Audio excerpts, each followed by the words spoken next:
Hello, my friends. Thanks for joining us once again for another week of Spiritism, a closer look. You are on Kardec Radio, and I'm Luiz Lima, your host for tonight, broadcasting from Orlando, Florida. Tonight, we are going to take a closer look at social life, meaning life in society.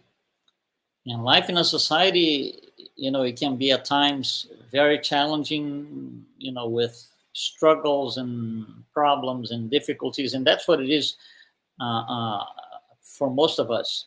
So let's take a look at the subject. Let's see what we can bring to you from under the Spiritist light.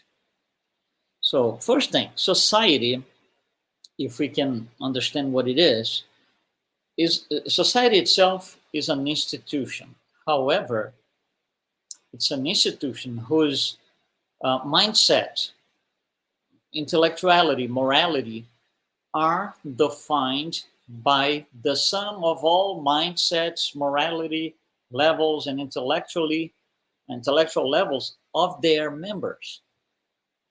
So a society is a collection of members, and they bring all their mindsets, the sum of all these mindsets, the sum of all the moral standards and intellectual standards.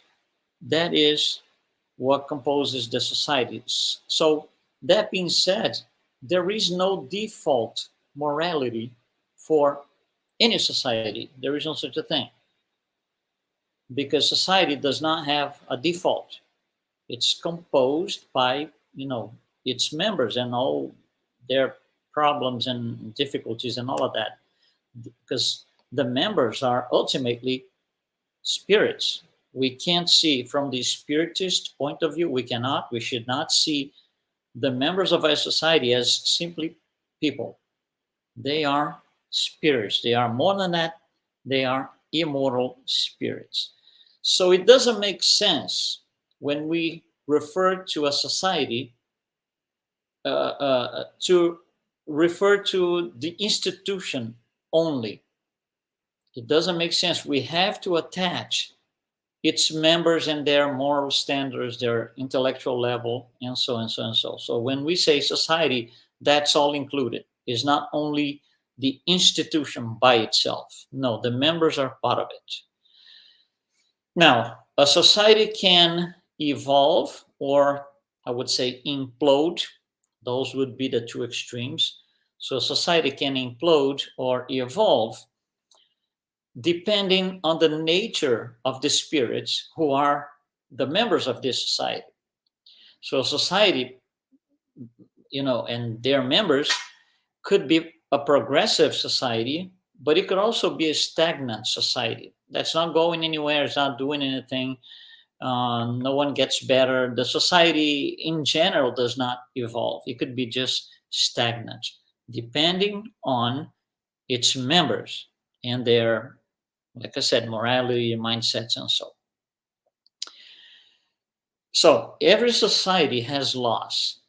Every society has its own laws, and it's different for every society, depending on what the purpose of that society is. So they have target laws.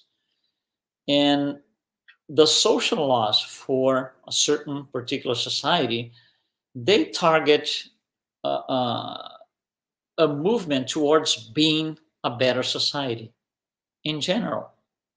That's what it is mostly out there. But this movement towards, social laws trying to bring the society to be a better society, these laws are not able to provide happiness. The laws themselves, you can sign a million laws of any form, any sort, they do not bring happiness to anyone. And the reason is happiness, or these laws, they could, if they are appropriate for the purpose of the society, they could limit the passions of the members, but it doesn't eliminate them. And the passions, the vices, that's where the trouble is. So The laws are not going to do this.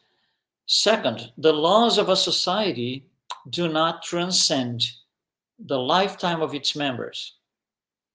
You can't, for example, put a law that is, if you do this, this is the penalty for doing this particular thing wrong. And the penalty is you're going to be in jail for, let's just say, the rest of your life, plus the first 10 years of your next life. There is no such a thing. It's not possible. So these laws, they are not made for immortal spirits. They are more repressive than educational. Because in order to be really educational, we would have to have a span of lifetimes in mind when we write these laws. So repressing evil in the members of the society does not eliminate them. You can repress evil acts, but they're still going to be there. So not necessarily the law is the solution to all the problems. And the reason is the laws are written by imperfect spirits, targeting personal gain invariably. I'm going to say that again. The laws are written by imperfect spirits. We're talking about social laws, the laws of a society, not the law from God. No. So social laws, we also call sometimes disciplinary laws, depending what term you prefer. But these laws are written by imperfect spirits. So the social law, or the civil law, if you will, they only change the surface, not the root. So what we need are moral laws, which can, I would say, maybe penetrate deep into the conscience of its members and then change it. But we are not the ones. When I mean we, is you, me, the population of the world, incarnated spirits, even discarnated spirits. We are not able to write these laws, the moral laws. There's only one, God. It comes from above. We don't write these laws, we abide to them.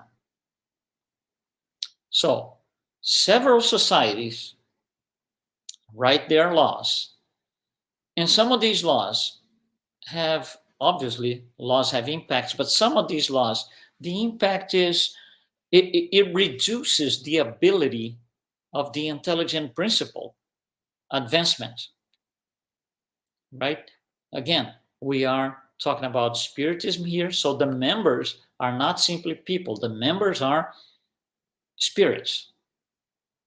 So certain laws reduce the ability of these spirits to advance because they carry this, using a more modern term, dictatorial laws that take away the opportunity for the spirits to advance. It might sound a little strange, so let's dig in a little more, because this is really important and really interesting what we see out there in the world. These societies that impose oppression upon their members, it makes it very difficult, if not impossible, for advanced spirits to make full use of its abilities. All members have to stay at the same level in societies like this. So all members, that's the goal of a society like that. The goal is to have all members at the same level, so they are all the same. The problem is, this is from the point of view of the human mind. But each of those members are spirits at different levels of advancement. So let me bring you this here on the screen so we can discuss a little better. We've shown this several times. It's called the Spirit Scale. You can find on our YouTube channels several talks about it. So I'm going to leave this picture here because we're going to speak by looking at it. So very likely, high order spirits, which are the ones in shades of green that you see on the screen. So these higher order spirits have to live as if they were lower order spirits in societies like these under oppression. They are pushed to do things and behave as if they were lower order spirits. And this, by the way, is not only unfair, but it doesn't align with divine justice. So, by looking at the picture, let's say that we have a society, or we are looking at a society that has spirits ranging from frivolous to, let's say, learned. So, this here is the range of the society. It goes from frivolous to learned, and anything in between. So you got a mix of spirits in different stages of advancement, but within these two, between frivolous and learned. In a very highly oppressed society, what happens is everybody has to be equal. But intelligent principles are not equal. So you cannot assume that you're going to make the low order spirits jump a little bit and the high order spirits come down a little bit so they meet in the middle. This is not going to happen. So in societies like that, everybody's pushed down to the bottom of the scale. So all spirits, regardless if they are frivolous, pseudo-learned, neutral, benevolent, or learned, they are pushed down to the level of the inferior ones, frivolous. So can you imagine, say, a learned spirit having to live as a frivolous one? What does a frivolous spirit do? Rob, corruption, killing. Do you see what the problem is? So, because we're not dealing with people, we are dealing with spirits, the intelligent principle that have levels of advancement. You see, don't mix equal opportunity for equal results. Everybody should have equal opportunity, but not everybody is going to produce the same results because some are much more advanced than others. So the outcome of, let's say, a life of the one up here is different than the outcome of the one down here. So all these, oppressive laws or dictatorial laws in societies, they might take away the opportunities for growth. But they certainly, absolutely, do not take away from the intelligence principle. You cannot rob or diminish the intelligent principle from an advanced spirit. So these societies become, a struggle for everyone. Higher order spirits, lower order spirits, because they're all supposed to be the same, and that's not what it is. Every spirit, every member, which is a spirit, they all have their own spiritual history. They are all at a different stage of advancement. You cannot compress the whole thing. You cannot compress this here to the lower level. I hope it's clear what I'm trying to say here. So the antidote for societies like this is the improvement or the betterment of the moral standards of the society, which is difficult because you have to change the moral standards of the lowest in the scale, of the low order spirits in that society. So, and the social institutions might be created with with the best of intentions. However, they are led and managed by imperfect spirits, third order spirits. So what happens is, with time, these institutions tend to disappear. So from time to time, nice or nicely set institutions go up. They have a nice role in society. They go down and disappear from time to time. It becomes a cycle of going up and coming down, going up and coming down. And why is that? Because third order spirits do not thrive in maintaining these institutions. They rather destroy them due to personal interests.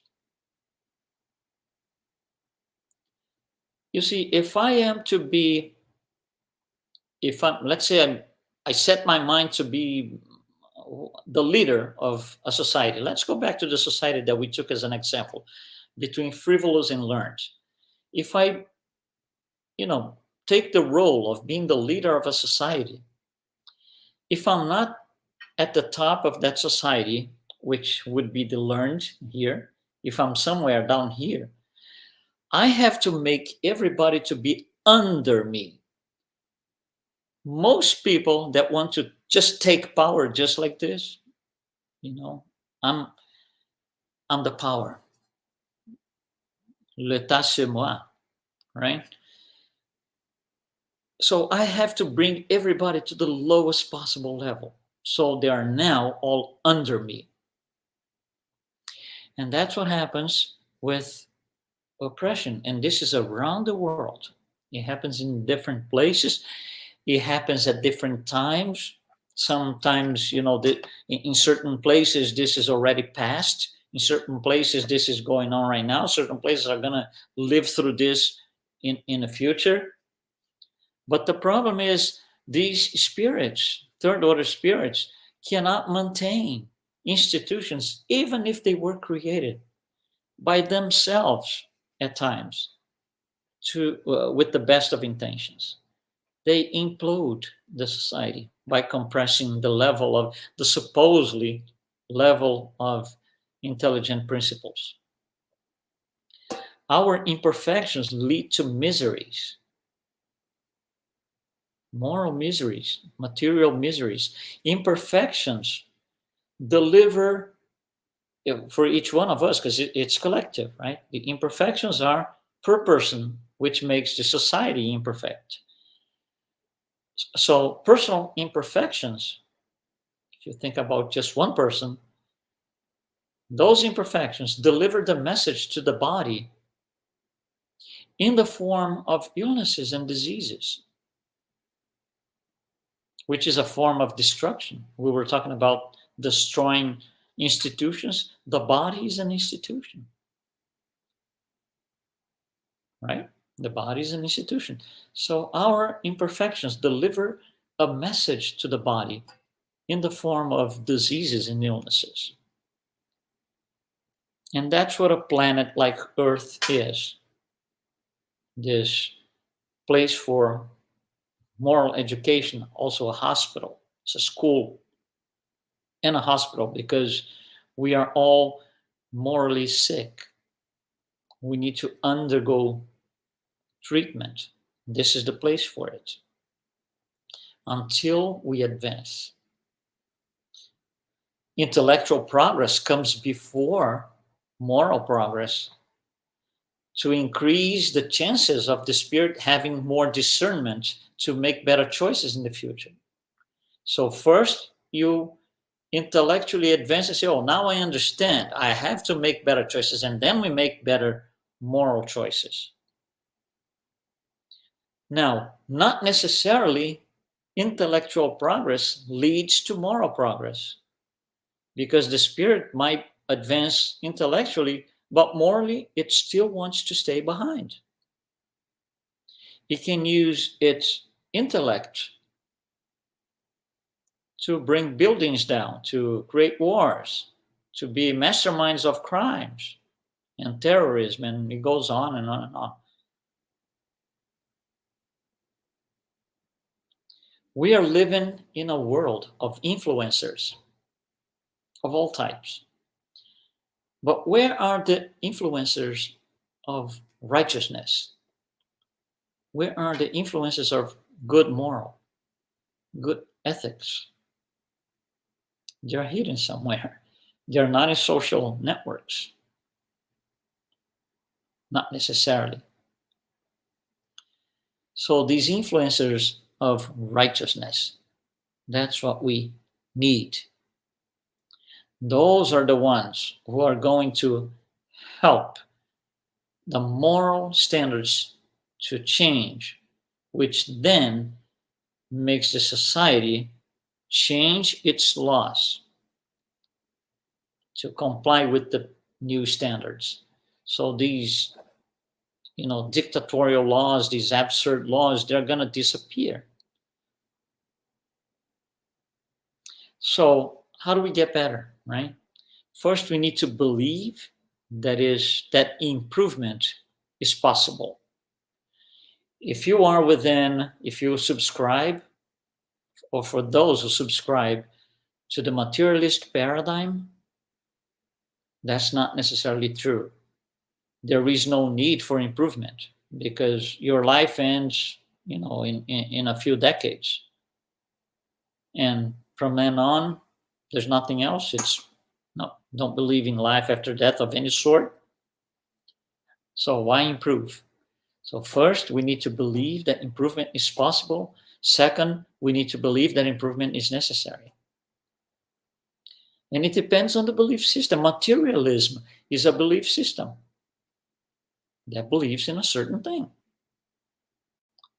However, materialism does not lead to moral betterment.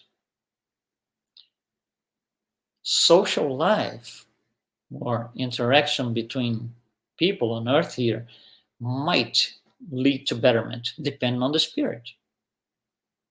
If you clash with a lot of people all the time, you better think and say, hold on, what's happening here? Maybe I need to change a little bit. Maybe I need to pay more attention to this thing or to that thing because I see a pattern in myself. It's a self-recognition pattern. I see this pattern in myself. This happens all the time, invariably. So, let me put my hands up here. Let's pay attention to what's happening. And, let's start looking at things from a different angle, trying to change.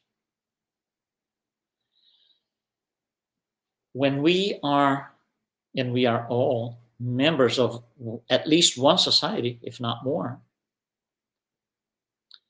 we, in principle, have to comply to its laws. But we can calmly question these laws, not questions in terms of, creating trouble and fights, physical fights, nothing like this. We can challenge the law by raising or doing something that raises the moral standards of the society. This is what Jesus came to teach us, how to do that through charity, unconditional love, and many other things that he came to not only tell us, but show us how. So each society is different. With globalization, a few decades ago, a lot of people changed societies. You don't like the society that you are in for whatever reason, it doesn't matter now. You just go to another one, live with a different type of society, which has different laws, which see life in society with a different angle. So what happens is, as we travel more, when I mean we is, a lot of people travel outside their country of origin now, even if it's for tourism. Some people just move to another country. Some people, just travel all the time. That's interesting because you start learning a little bit in fragments, of course, of what each society is. So you went to this particular, you traveled here. So now you know a little bit of this society. Then you travel somewhere else. Then you know a little bit more about that one. And it's all fragmented in the beginning, but you get to see what other societies are doing. And maybe Some of the societies, that we look at are better than ours. So we can use them as a reference to change and raise the moral standards of our own society. And never forget this. The members of a society are not simply people. They are immortal spirits. They're spirits, intelligent principles at different stages of advancement, development. So, on oppressive societies that try to compress all of that to one lower or the lowest possible level of spirit, the society at one point or another it's going to implode because it's simply not possible. I just wanted to mention to you here something very interesting. It's called, let me take this out here. It's called kardecflix.com. It's a new site. It's a new platform, actually, and you see the description here. It's full of Spiritism resources, videos, interviews, books, studies, very lectures, talks, very interesting. And I really encourage you to take a look at it. It's huge. It's huge. So you're going to spend time there just, gathering how much information you can find on kardecflix.com. But don't miss it. Don't miss it. Go there. It's a beautiful thing. It's a new thing that started just this year on the 4th of July, and you're invited. So go there, check it out, and let's evolve together. Thanks so much for one more participation, and I'll see you next week, Wednesday at 7 p.m. Eastern Time.